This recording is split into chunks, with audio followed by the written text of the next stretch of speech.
Is a lady who's obviously down here for the open mic and to apply her trade, and apparently she tells me will enjoy her immensely. And actually she hails from Alberta, so please welcome to the stage Susan Evan.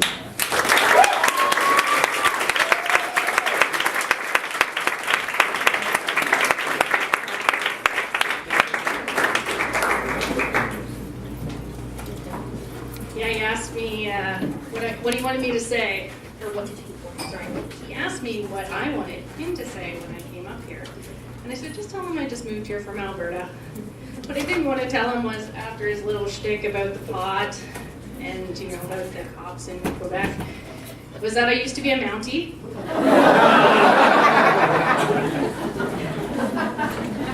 And everybody knows a Mountie always gets their man. At least that's what they told me at the recruiting session. That's why I joined.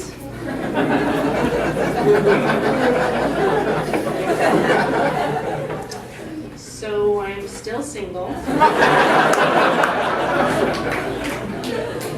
They eventually asked me to resign so they wouldn't have to rewrite the flyers. Oh, it's not that I didn't try. Night after night, I would sit in front of the bars, trying to pick up the drunk guys and get them into the back seat of my car. I even went so far as to chase a naked guy down the back alley, thinking this could be the one. Only to have somebody else tackle him into a snowbank. There goes that dream. And fellas, just so you know, February, probably not the best time to go streaking if you're trying to impress the ladies. There's just one small itty-bitty problem with that. That's right, I'm talking about frostbite. Then there's that other problem. Where are you going to keep your ID?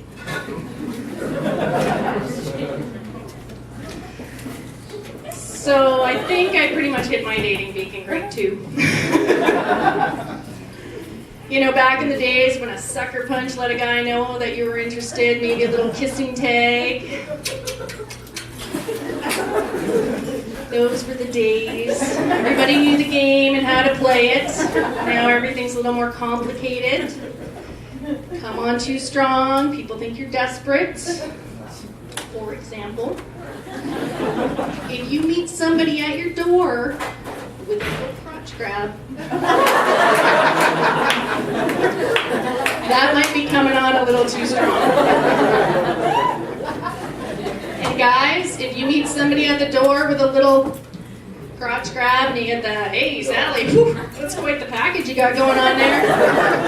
Yeah, we don't want any surprises. And then of course there's the flip side of the coin, where you don't seem interested enough. An example of that, if you ask to take separate cars to the drive-in movies, that's a process that you might not be overly interested. So, and having been a cop, it's a tough job. You got to feel sorry for those guys. You got the shift work, you got the paperwork. You've got the need to restrain yourself from choking the living shit out of somebody who really, really deserves it. There's nothing worse than showing up on the scene, talking to the victim for about 2 minutes, and then sympathizing with the bad guy.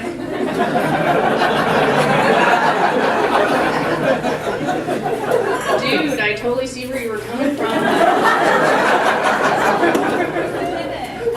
You can't go around hitting people over the head with a crowbar.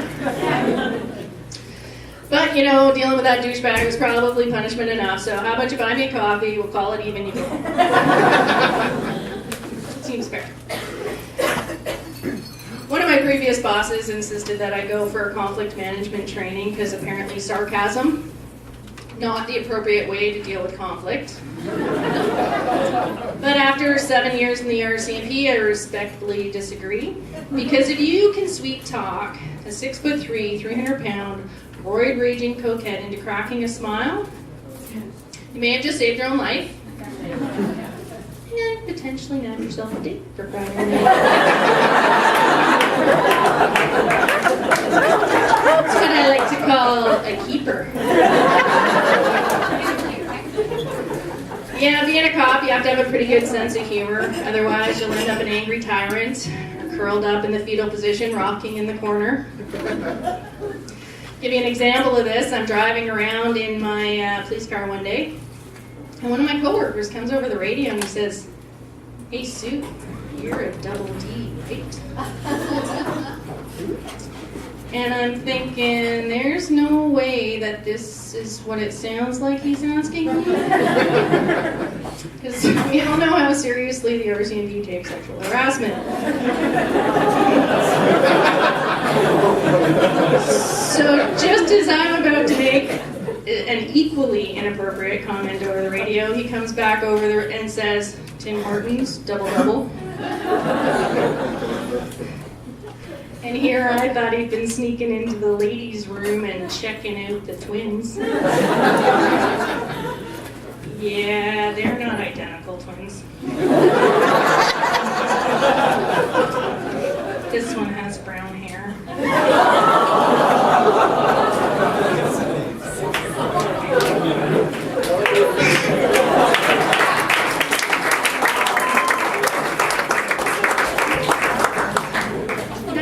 Blame him. You know, sometimes I used to sneak into the men's room because somebody's got to write my number on the bathroom wall.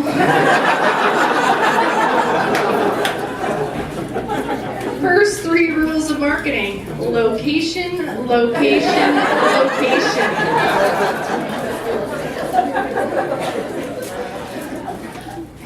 Clearly it didn't work as I'm still single, but maybe next time I'll be a little more, I'll put a little more information on there. What I put was, for a good time, call 911.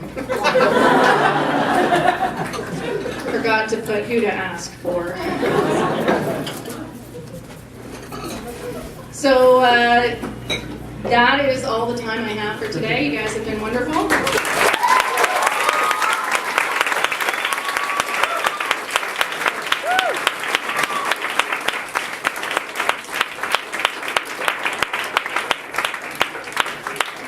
Susan Evans, one more time.